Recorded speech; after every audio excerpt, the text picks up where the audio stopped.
Good afternoon sa inyo mga boss, mga ma'am, mga sir. Property presentation tayo sa video na to. Itong kalsada na to, ang point of entry nito, pwede kayong dumaan dito. Yung pinanggalingan namin medyo rough road pero eventually magiging sementado yon. May daan dito. Ito. Yan. Galing kami dun eh. I-demo ko lang sa inyo yung pinanggalingan namin. Now, yan, cemented road yan. Pag yan ka nang galing, cemented road yan. Pag kumaliwa ka, tas kumanan kayo uli, palabas kayo ng hospital ng San Marcelino. About less than 5 minutes from here. Tapos dito naman, yung kalsada na to, pag kumaliwa kayo, papunta kayo ng palengke ng San Marcelino, tumbok yan ng palengke ng San Marcelino. Pag kumanan kayo, dire-diretso kayo ng Mapanwepelik. Tapos may kalsada rin sila dito, papasok doon sa kabilang bahay. So technically, para kayong corner lot, 'di ba? Although private road ito. But then again, magandang advantage pa rin yan sa property, 'di ba? So corner lot. Tapos dito hanggang doon yung lalabas na frontage niya. I think this is about 80 meters. Yep. If I'm not mistaken. 80 meters. Alright? Okay, ito yung property mga boss.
To the market, about 5 minutes to. Mapanwepelik, about 15 minutes from here. Ayan. Meron pong 6 mango trees, 1 sampalok, 1 kayumito, 1 seneguela. Ano? Kayumito? Kayumito. Kayumito? Kayumito. Kayumito sabi mo. Kayumito. O sige, okay. 1 kayumito. Seneguelas, tapos lime tree. Lime at tree. saka balimbing. And Lime then tree. bamboo trees. Anong klaseng lime tree? Yun nga, Ano? sir, hindi nga natin alam kung anong klaseng lime tree to. Anyway, lime tree daw po yan. Kasi minsan maaamoy mo yan sa dahon eh. May bunga siya, sir, pero hindi ko sure eh. Ano hindi mo sure kung bunga o hindi? Hindi ko siya sure kung anong klaseng lime tree siya. Ayan. Anyway, ang dahon niya po ay hindi naman suha. Parang ang dahon niya parang ano eh, parang lemon. Lemon. Yun Pero hindi naman kalamansi. Tsaka pagka ginano nyo, amoy lemon po siya. Parang yung lemon siya na lemon na. makakapalambiga ang ng balat, no? Anyway, hanggang dito po yung property mga boss. Diyan tayo galing, ha. Yan. Pasok yung kawayan. Ito. Ito yung kalsada, no? Alright. Magandang position ng ang location ng property mga boss. Now, itong bahay na to, syempre, tatanggalin nyo yan kapag maglalagay kayo ng sarili nyong dito. Magandang bahay. Ito. Dito sa likod may bakod na pero hindi ito part ng property. At hindi rin nila bakod yan. Susundan nyo na lang to kung magpapabakod din kayo na sa inyo. Right? But of course, syempre, part of due diligence is pa-survey muna kayo kung i-acquire nyo itong property. Para locate lang ng Mohon, ano, kung tama yung nasa papers. The best and most secured way of buying properties. Yan.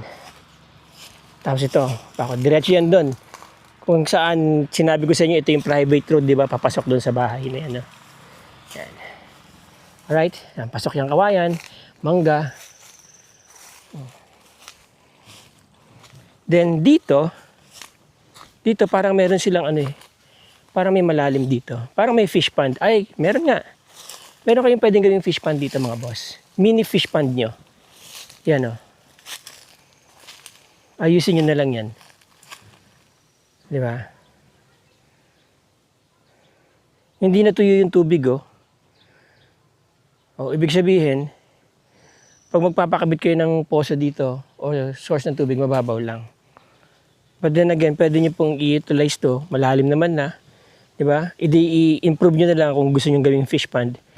Pero kung ayaw nyo, konti lang naman yung patatambakan ninyo. Itong area na to, maluwag. I mean, open. Dito, pwede kayo magpalagay ng bahay ninyo. Dito.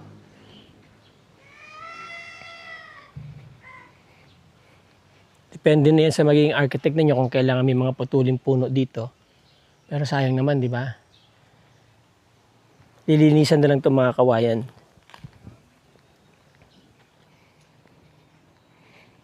Anyway, yung mga kawayan na sa boundary naman. Nandito yung Mohon mga boss. Ito.